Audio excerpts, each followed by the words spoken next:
Assalamualaikum warahmatullahi wabarakatuh. Kembali lagi di channel Syafid Medika, pelihara kesehatan keluarga.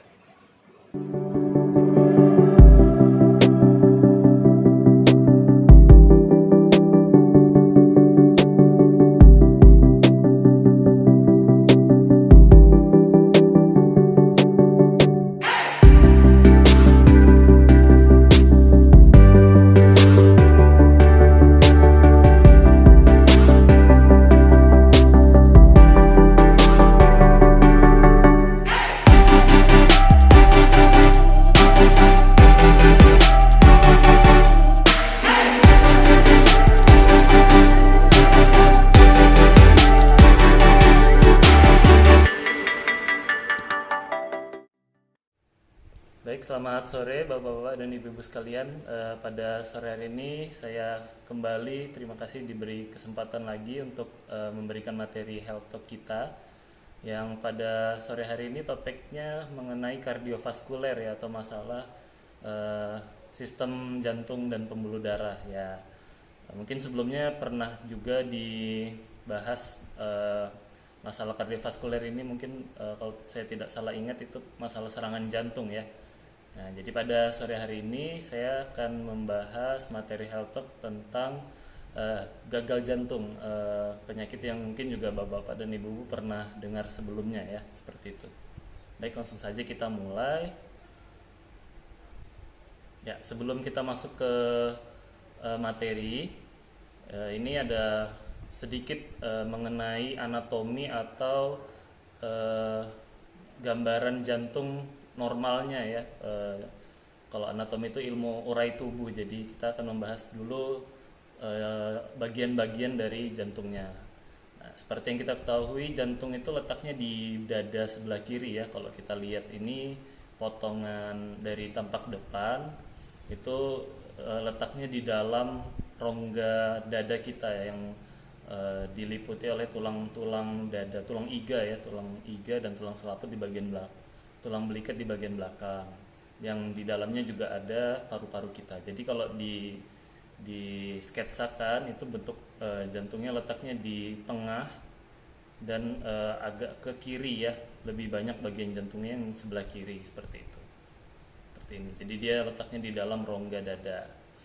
Kemudian kalau pada bagian-bagian jantung sendiri itu, kalau mungkin kita dulu belajarnya waktu SD atau SMP, kita kenalnya ada 4 bilik atau 4 kamar ya jantung itu. Jadi ada bilik atrium kanan, bilik atrium kiri, bilik ventrikel kanan, sama bilik ventrikel kiri. Jadi kalau disederhanakan itu kita jantung kita tuh ada empat ruang yang fungsinya keempat-empatnya itu memompa darah. Terus selain itu juga ada pembuluh darah jantungnya yang beredar dari seluruh tubuh masuk ke dalam jantung. Ini kalau kita ibaratkan yang warna biru, ada yang dari atas cabangnya ke dalam sini atrium kanan, terus ada juga yang dari bawah, pembuluh darah balik ya, namanya pembuluh darah balik ke jantung itu dari arah bawah. Kemudian ada juga pembuluh darah jantung yang keluar untuk membawa darah dari jantung ke seluruh tubuh, namanya aorta yang merah ini ya. Ini nanti dia akan ke otak, ke ginjal, ke lambung dan segala macam ya, seluruh tubuh. Kemudian ada juga pembuluh darah yang berasal dari paru-paru, dan dia membawa oksigen dan mengembalikannya ke oksigen lagi. Ada namanya pembuluh darah balik paru, pulmonalis, dan pembuluh darah balik ini pembuluh darah balik yang dari paru-paru, pembuluh darah yang menuju paru-paru dari jantung, seperti itu. Secara sederhana seperti itu. Kemudian juga ada bagian jantung yang penting diketahui juga, yaitu adalah katup jantung. Jadi kita tuh punya jantung kita di antara 4 ruangan tadi itu ada katupnya yang membatasi. Jadi fungsinya untuk sebagai pembatas antara ruang-ruangan itu, dan juga membedakan mana nanti darah yang mau disebarkan ke seluruh tubuh dan mana yang darahnya untuk ke paru-paru. Seperti itu secara ringkasnya ya. Oke, lanjut. Oke, dok, fungsinya jantung apa sih, dok? Ya, seperti yang sudah saya sebutkan di slide sebelumnya, jantung itu fungsinya untuk memompa darah. Jadi baik itu menuju paru-paru ataupun memompa darah ke seluruh tubuh. Jadi kalau kita bagi menjadi dua bagian, prinsipnya dia memiliki dua jenis sirkulasi darah ya. Yang pertama sirkulasi sistemik atau dia mengedarkan darah yang mengandung banyak oksigen menuju ke seluruh jaringan tubuh, atau yang kalau misalnya di gambar ini yang warna merah lah ya, kita ibaratkan yang warna merah, padahal kalau mungkin di badan kita ya nggak ada yang merah biru gini ya, sama semua warnanya, cuma ini untuk memudahkan aja. Kemudian ada juga yang kedua sirkulasi pulmonal atau membawa darah yang penuh karbon dioksida atau CO2 menuju paru-paru untuk nanti ditukar lagi dengan oksigen. Ya, kita lihat di gambarnya ya. Jadi ini kalau kita ibaratkan itu darah dari seluruh tubuh yang banyak CO2-nya yang warna biru ini itu akan dibawa ke dalam jantung, ke atrium kanan tadi ya, yang ini yang warna biru atas sebelah kiri ya. Nah, yang mau dari atas mau dari bawah itu masuk ke atrium kanan dulu. Kemudian dia dipompa masuk ke ventricle kanan. Ini masih banyak CO2-nya ya. Kemudian dia dipompa lagi ke paru-paru. Nanti di sini di paru ditukar dengan oksigen. Ini dua-duanya ya, maksudnya kanan kiri, ini cuma untuk sketsa saja. Jadi di paru-paru ditukar dengan oksigen, kemudian dibalikin lagi ke jantung, ke atrium kiri yang bagian atas ya, jantung bagian atas sebelah kiri. Kemudian yang ini udah kayak oksigen itu dipompa lagi ke ventricle kiri. Kemudian dari ventricle kiri ini, bilik ventricle kiri itu dipompa ke seluruh tubuh lewat ini pembuluh darahnya, aorta tadi ya yang besar tadi, ke seluruh tubuh. Akhirnya sel-sel di tubuh kita, seluruh tubuh itu mendapatkan oksigen. Ini semuanya itu yang tadi saya jelaskan itu kejadiannya secara simultan ya, bersamaan. Jadi darahnya masuk sini dulu, lewat sini baru masuk sini, tapi bersamaan. Jadi ngalir terus darahnya. Makanya kalau misalnya kita dengarkan bunyi jantung, atau mungkin bapak-bapak misalnya nonton sinetron gitu, detak jantung kita bunyinya ada dua suara ya, dek dek dek dek. Nah itu yang bunyi adalah dari ini katupnya yang tadi itu yang saya bilang ini ya, dia buka tutup, makanya dia bunyi. Dari pertama mompanya dia yang atas dulu, baru yang bawah tek tek gitu. Jadi makanya bunyi jantung kita bunyinya seperti itu. Ya, nah terus kita masuk ke gagal jantungnya. Terus kenapa dok bisa seseorang itu mengalami gagal jantung? Jadi kita harus pahami dulu artinya dari gagal jantung ini apa. Gagal jantung sendiri itu adalah suatu keadaan berupa kelainan fungsi jantung sehingga fungsinya tidak berfungsi lagi, si jantungnya tidak dapat memompa darah ke seluruh tubuh untuk memenuhi kebutuhan metabolismenya, seperti itu.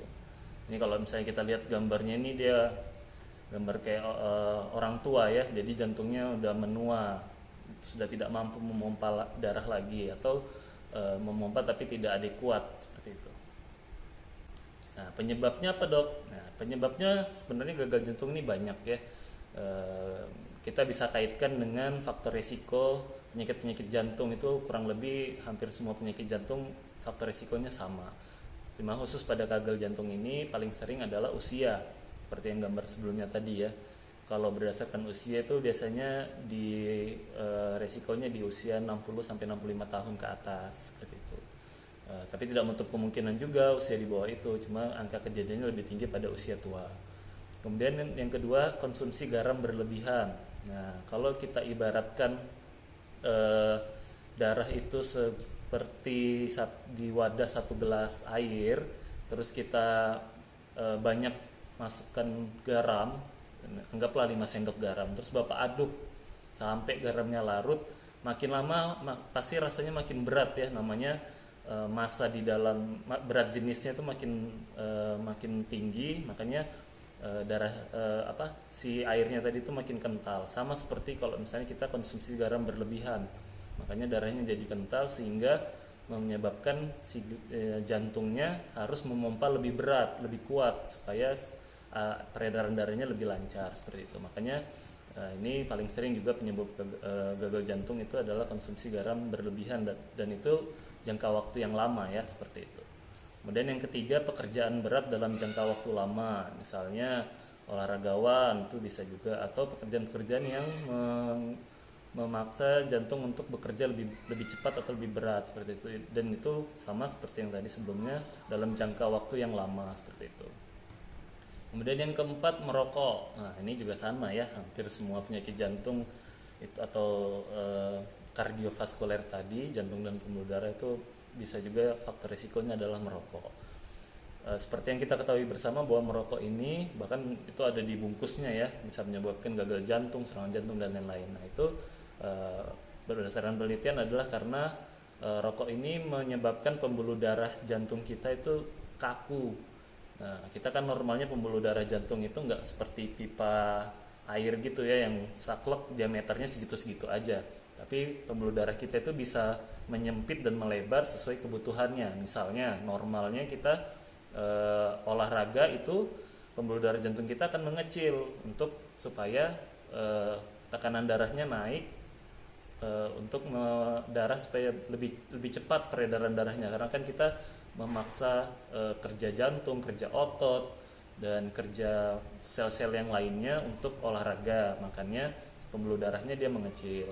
Terus kalau misalnya kita lagi istirahat, tidur, atau misalnya atau apa, tidak melakukan aktivitas tertentu, pembuluh darahnya melebar. Nah, jadi pada kasus perokok aktif ini, dia si pembuluh darahnya dia kaku, jadi nggak bisa melebar menyempit seperti normalnya. Makanya kalau misalnya dia segitu-segitu aja, kan lama-lama jantung akan dipaksa untuk bekerja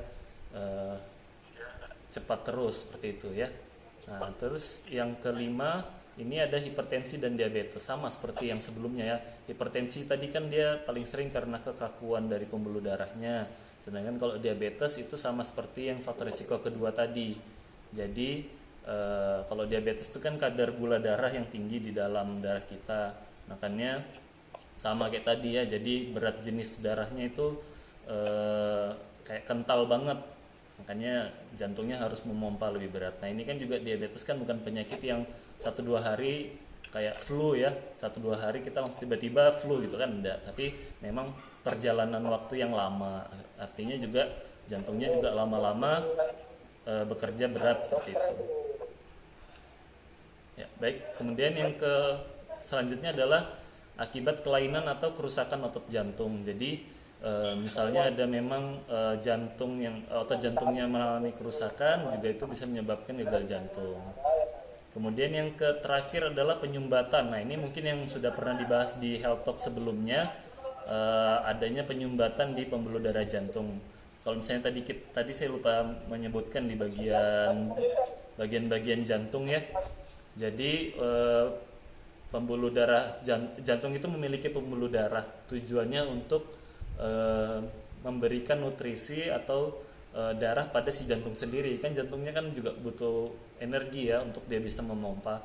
Nah, kalau pada penyumbatan, jadi jantungnya itu tidak mendapatkan oksigen atau nutrisi, jadi dia bagian jantung yang tidak mendapatkan nutrisi itu lama-kelamaan mati, persis seperti stroke ya. Jadi sumbatan artinya akhirnya si jantungnya tidak mampu memompa lagi, atau kemampuan memompanya lemah, seperti itu. Akhirnya jadilah pada perjalanan panjangnya nanti menjadi gagal jantung. Nah, ini kalau dibandingkan jantung sehat dengan jantung yang mengalami kegagalan, itu yang gambar sebelah kiri ya, ototnya melebar, membesar. Kalau ibarat aderai itu kan otot-otot ekstremitasnya yang bicep, tricepnya yang enggak, itu kan kelihatannya bagus ya. Tapi kalau jantung, otot jantung yang membesar ya, ini suatu kelainan ya. Bisa jadi ya itu tadi karena aktivitas berat tadi atau apa, artinya jantungnya udah terlalu berat memompa, akhirnya dia melakukan kompensasi dengan melebarkan ototnya ya. Seperti kalau misalnya kita sering angkat beban kan lama-lama ini ototnya kompensasi dia dengan membesar gitu ya. Sama seperti jantung juga, otot jantung juga seperti itu. Jadi dia melebar. Nah, terus juga selain ototnya juga ototnya melebar, membesar, itu kita sebut dengan congestive heart atau pengesti jantung, dan juga dia mengalami pembesaran jantung ya. Ruang ventrikel yang kiri ini kan yang tadi memompa seluruh tubuh ya, dia yang paling berat memang kerjanya. Biasanya kalau orang gagal jantung itu memang jantung sebelah kiri dulu yang mengalami pembesaran, atau kita sebut dengan heart failure tadi, kegagalan jantung ya. Nanti lama kelamaan proses panjang itu ikut nanti yang jantung sebelah kanan, karena dia juga mendapat cairan menumpuk tadi ya, yang dari paru-paru, dari kaki, dari tangan, dari hati, itu juga mengalami pembesaran. Makanya perlahan biasanya dia akan pembesaran jantung sebelah kiri dulu, baru kemudian pembesaran jantung sebelah kanan kalau kalau keduanya sudah tidak mampu berkompensasi lagi, seperti itu. Ya, kita lihat selanjutnya gejala dari gagal jantung. Jadi seperti yang sudah kita bahas sebelumnya, gejala gagal jantung itu yang paling sering adalah sesak nafas ya.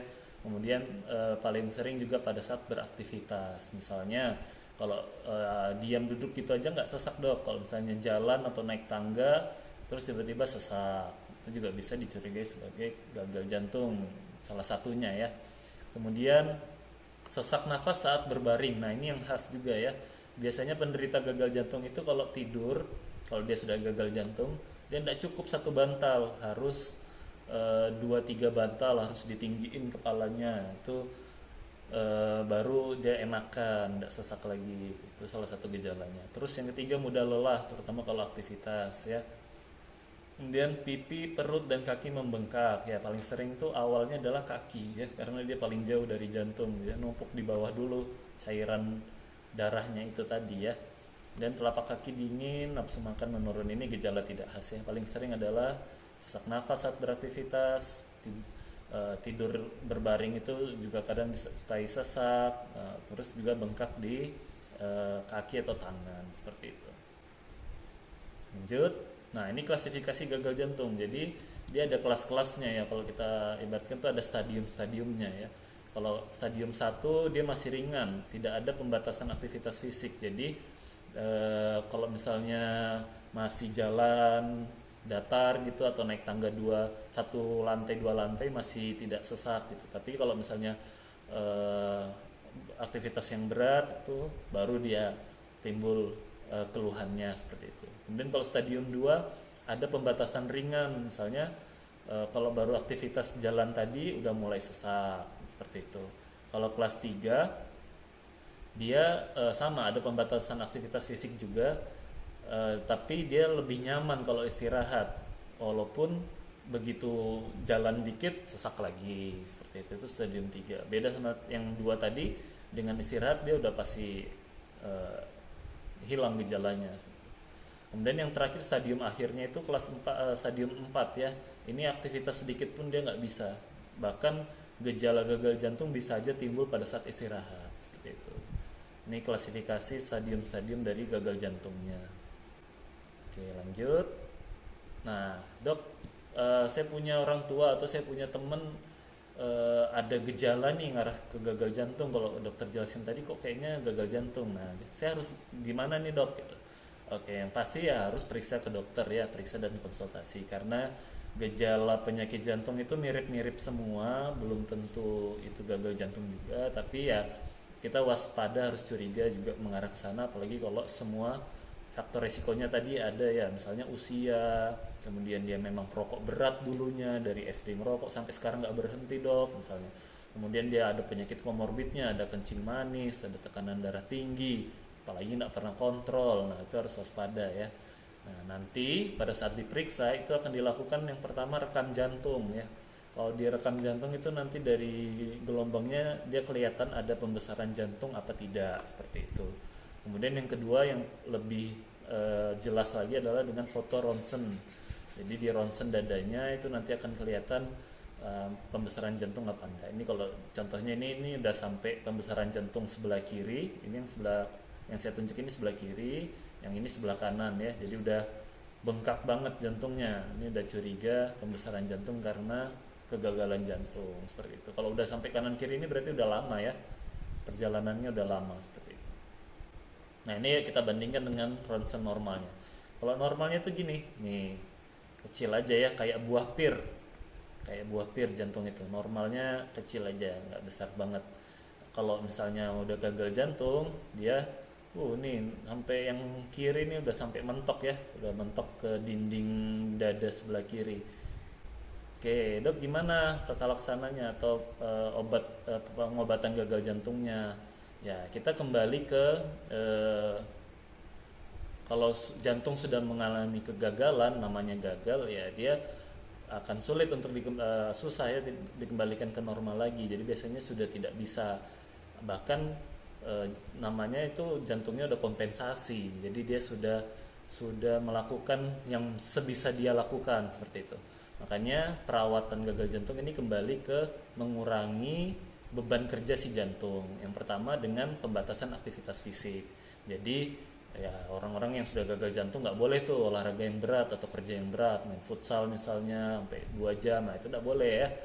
Terus misalnya aktivitas juga harus terbatas di rumah, atau kalau misalnya ada usia di atas 60 ya sebaiknya sudah batasi aktivitas berat ya. Olahraga juga harus pilih-pilih seperti itu. Dan yang kedua adalah pembatasan asupan natrium dan garam. Jadi natrium atau garam ya. Jadi pembatasan jumlah konsumsi garam atau makanan-makanannya harus yang rendah garam. Kita batasannya yang diperbolehkan oleh WHO itu adalah 2 sampai 3 gram per harinya. Jadi ya kalau makan sayur ya sendok garamnya cukup 1 sendok aja atau setengah sendok, jangan berlebih ya sehari itu ya, seperti itu. Kemudian juga jelas pembatasan asupan cairan.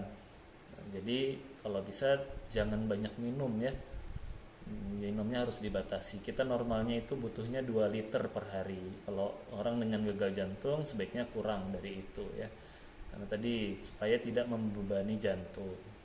Dan yang pasti adalah yang keempat adalah pengobatan dengan obat-obatan ya, itu nanti sebaiknya dikonsultasikan ke dokter spesialis penyakit dalamnya seperti itu. Oke, nah obat yang paling ya jelas ya pencegahan gagal jantung itu dengan memperbaiki atau mengubah faktor risiko tadi ya. Kalau misalnya tadi kan salah satu faktor risikonya adalah merokok, ya udah mulai ya sekarang bisa mungkin dikurangin atau berhenti merokoknya supaya tidak menjadi faktor risiko dari kegagalan jantung seperti itu. Kemudian mengurangi asupan cairan. Sebenarnya kita normalnya itu butuhnya 2 liter per hari ya. Jadi kalau kita rutin sehari bisa sampai 2 liter itu udah lebih dari cukup ya, seperti itu. Dan mengurangi asupan garam. Ini yang suka makan asin-asin mungkin harus lebih diperhatikan konsumsi garam. Kebutuhan seharinya cukup 2 sampai 3 miligram per hari ya, seperti itu. Dan yang keempat harus istirahat yang cukup. Jadi kita kalau sudah aktivitas berat seharian gitu, apalagi yang pekerja lapangan yang membutuhkan kerja jantung yang cukup maksimal ya sebaiknya istirahat yang cukup di malam harinya seperti itu ya. Kemudian kontrol ketat kolesterol. Nah ini sama ya, kolesterol kan penumpukan ya seperti yang sudah kita bahas sebelumnya. Dengan mengurangin makanan yang tinggi kolesterol nanti ujung-ujungnya tidak menyebabkan tekanan darah tinggi ya. Jadi yang punya penyakit tekanan darah tinggi dan gula darah sebaiknya rutin kontrol untuk tadi supaya tidak terjadinya kegagalan jantung seperti itu. Dan yang terakhir sering melakukan kontrol kesehatan, salah satunya MCU ya. MCU itu memang fungsinya untuk memantau kesehatan kita setiap tahun dengan ya tadi pemeriksaan rekam jantung, pemeriksaan ronsen dada, itu juga bisa menjadi evaluasi kesehatan kita di setiap tahunnya untuk lihat nanti apakah memang ada curiga pembesaran jantung, apalagi memang yang punya faktor risiko tadi, tekanan darah tinggi, kencing manis, ya sebaiknya bisa melakukan kontrol kesehatan secara rutin seperti itu. Oke, mungkin cukup demikian materi yang bisa saya sampaikan. Kalau misalnya ada yang ingin ditanyakan, saya persilahkan. Saya kembalikan ke moderator. Terima kasih telah menonton video ini. Jangan lupa klik tombol subscribe dan like, dan share video ini sebanyak-banyaknya. Ajukan pertanyaan Anda di kolom komentar di bawah. Terima kasih, salam Syafid Medika, pelihara kesehatan keluarga.